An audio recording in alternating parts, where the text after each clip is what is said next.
Millionaire CEO needs a date to his ex's wedding. He picks a random girl and can't stop staring at her. I am sorry, miss, but without an invitation, I cannot let you inside. Emily froze in place, her hand still on the strap of her modest beige purse. Her cheeks burned under the sharp gaze of the doorman in a black suit, whose outstretched arm blocked her from taking another step into the Grand Hotel ballroom. Behind him, the warm golden lights, soft laughter, and glinting champagne flutes felt like a world far out of reach. I swear, I was told this was the right date, she said quickly. It was supposed to be my friend's wedding. Her name is... I understand, the doorman said, already glancing past her.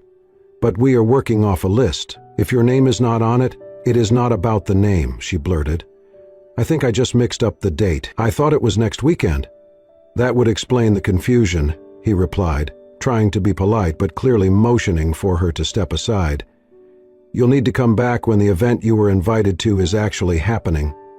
Emily sighed and began to turn, mortified. Then, behind them, a deep voice cut through the awkwardness like a blade. She's with me. The doorman spun around. Emily blinked in surprise. Standing a few feet away was a tall man in a sharply cut navy suit, collar open, no tie, hair perfectly tousled. His eyes, gray, cool, unreadable, were focused not on the doorman, but directly on her. I'm sorry? The doorman asked. Jake Bennett, billionaire CEO, took a step forward. He adjusted the cuff of his jacket, then looked to Emily, then back at the man. She's my date. Emily's eyes widened. What? Jake stepped beside her and leaned in just enough for her to hear him whisper, "Pretend to be my date. I'll explain later." Emily stared at him. Her brain scrambled to catch up. Say no, she thought. This is crazy. But the heat from the glares behind her, the growing crowd, and the sheer absurdity of the moment pressed on her ribs like a dare. Okay, she whispered back. Jake turned to the doorman with a nod. We're going in. The man hesitated, then stepped aside. Of course, Mr. Bennett. Apologies. Emily didn't have time to ask who he was. Jake's hand touched the small of her back, gently but firmly, and guided her forward. They walked together through the massive gold-trimmed doors, entering the reception hall just as a violin quartet began another song. Inside, guests turned to look. Emily could feel eyes land on her like snowflakes, cool, quiet, accumulating. She wasn't wearing designer. Her shoes were scuffed at the heel. She had a paper-wrapped package still clutched under one arm, a gift she had brought for someone else's wedding. Are you always this impulsive? She muttered. Jake chuckled, low and smooth. Only when I am cornered. Did you really just adopt a date? I saved a guest from embarrassment, he replied, and myself from walking in here alone. Emily risked a glance up at him. He didn't look flustered. If anything, he looked completely in control. Are you actually supposed to be here? Very much so. My ex is getting married. This is her big night. Oh, Emily said, then blinked. But your ex? Long story. And now I am your fake date? He looked down at her.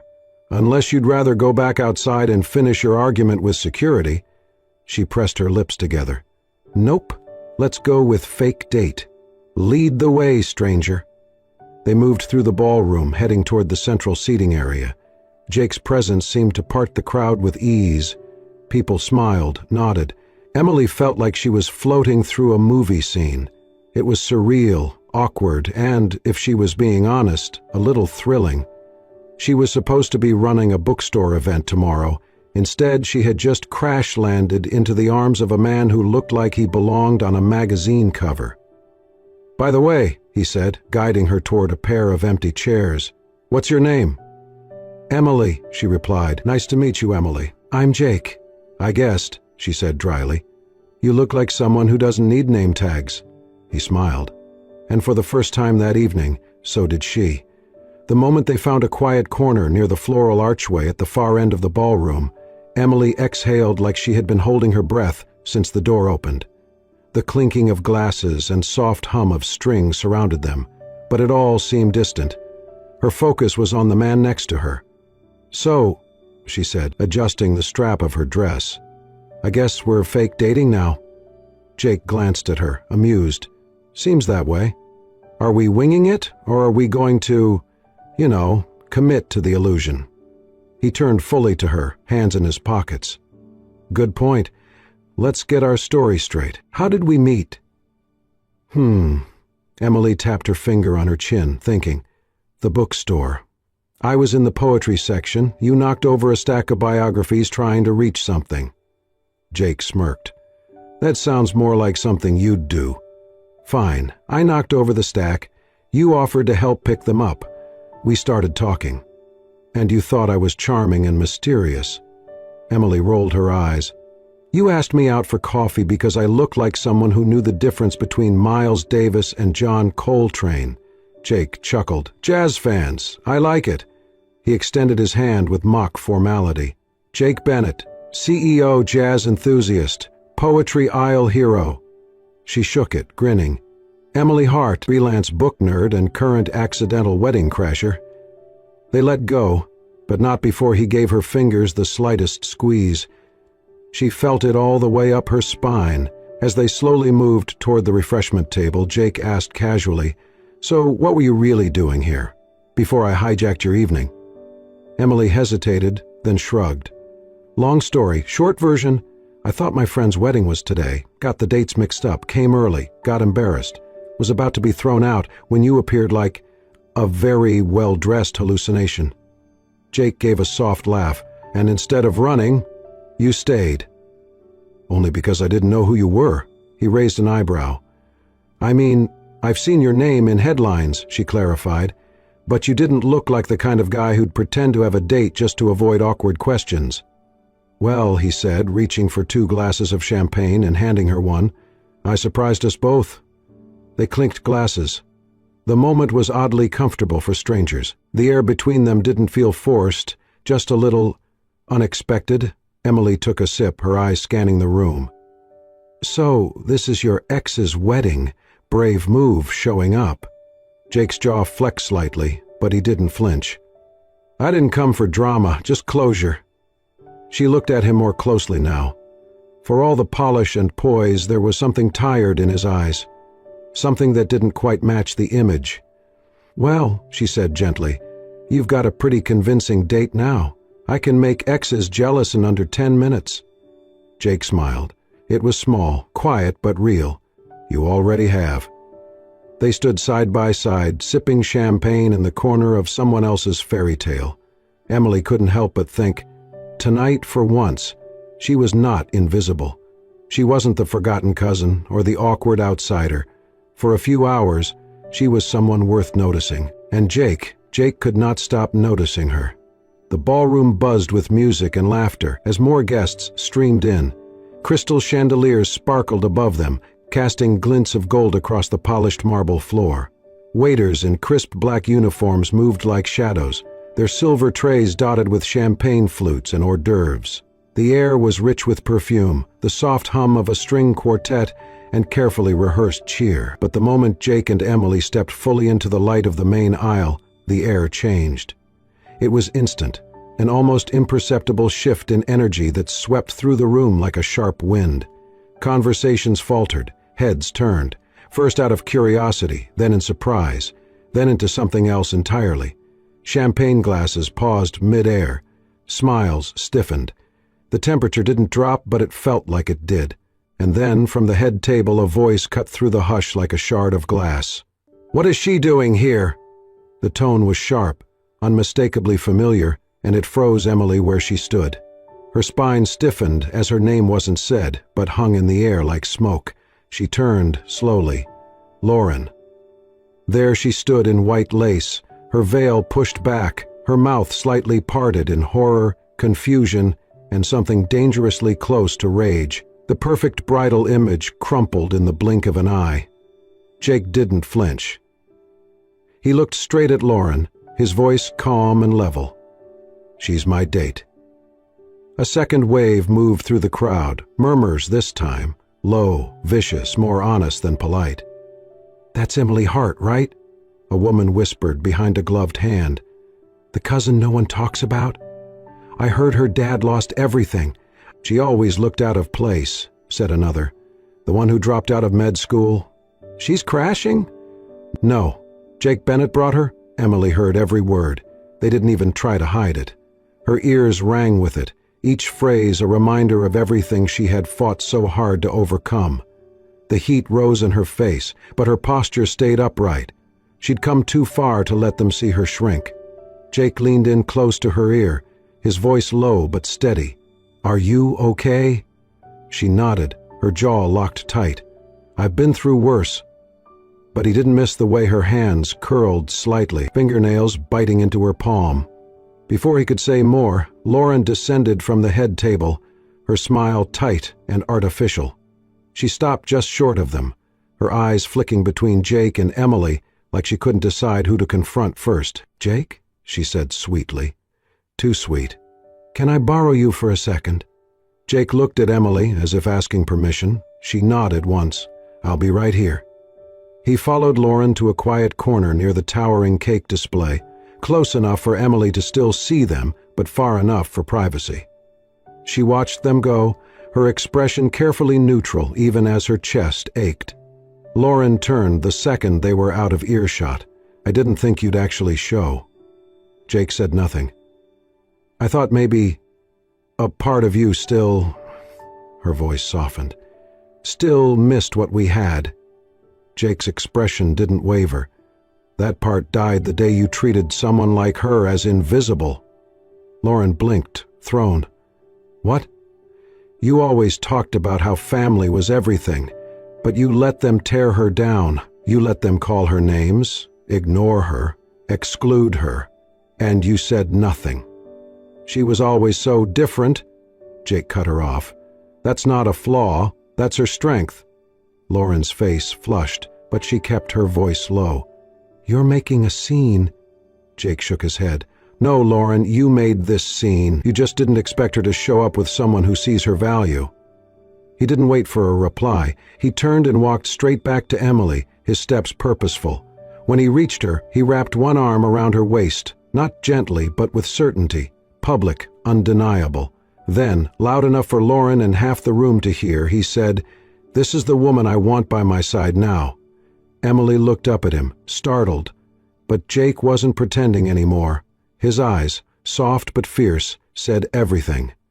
Lauren stood frozen, lips parted, no words coming this time. Jake didn't look back.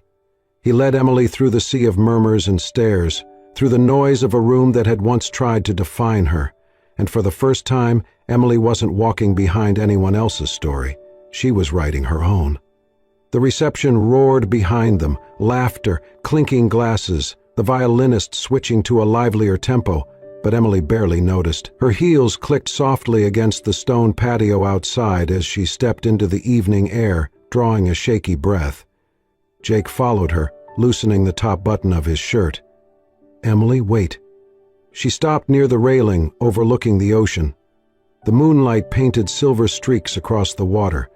Her shoulders rose and fell once, then again, as if trying to settle the storm inside her.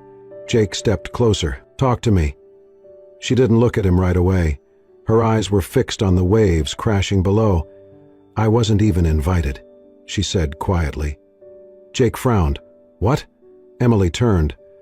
Her voice didn't tremble, but it carried the kind of tired edge that came from wounds that never healed clean. "I wasn't supposed to be here tonight. I didn't get an invite. No call, no message. My mom just asked me to drop off a gift for the bride, that was all." She let out a humorless laugh. "A gift. To a wedding I wasn't welcome at."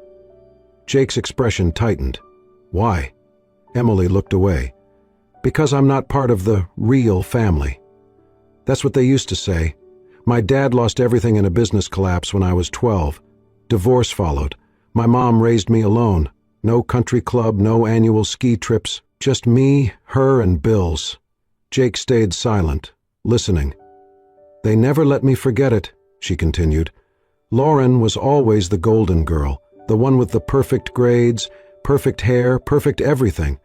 I was just the messy cousin, quiet, poor, forgettable. At family reunions, I was the extra chair they had to drag out. Could the sympathy invite? She looked at him now. Eventually, they stopped inviting me altogether. Jake's jaw clenched. That's cruel. Emily shrugged. It's just life. He moved closer, gently placing his glass down on the nearby table. No, that's not just life. That's how people justify treating others like they're less. She met his eyes. You saw how they looked at me tonight, like I was a stain on their perfect tablecloth. Jake didn't argue. He couldn't. She was right. He had felt the stares, the whispers, the judgment that seeped from the room like perfume. But he also saw something else. You didn't flinch, he said. Not once. You stood there like you belonged, because you do. Emily swallowed hard, suddenly unsure what to do with the way his voice softened around her. Jake took a breath. Maybe they don't see your worth, but I do. She froze. You could have walked away, you could have hidden, but instead you stayed, you stood by me, you held your head high in front of people who never gave you a seat at their table. His voice dropped, sincere and low. That takes more strength than anyone in that ballroom has ever shown. Emily blinked quickly, trying to clear the sting in her eyes. Why does that mean so much coming from you? Jake looked at her, not blinking. Because I know what it's like to be surrounded by people who clap when you succeed, but disappear when you fall. I've lived in rooms full of applause and felt completely alone.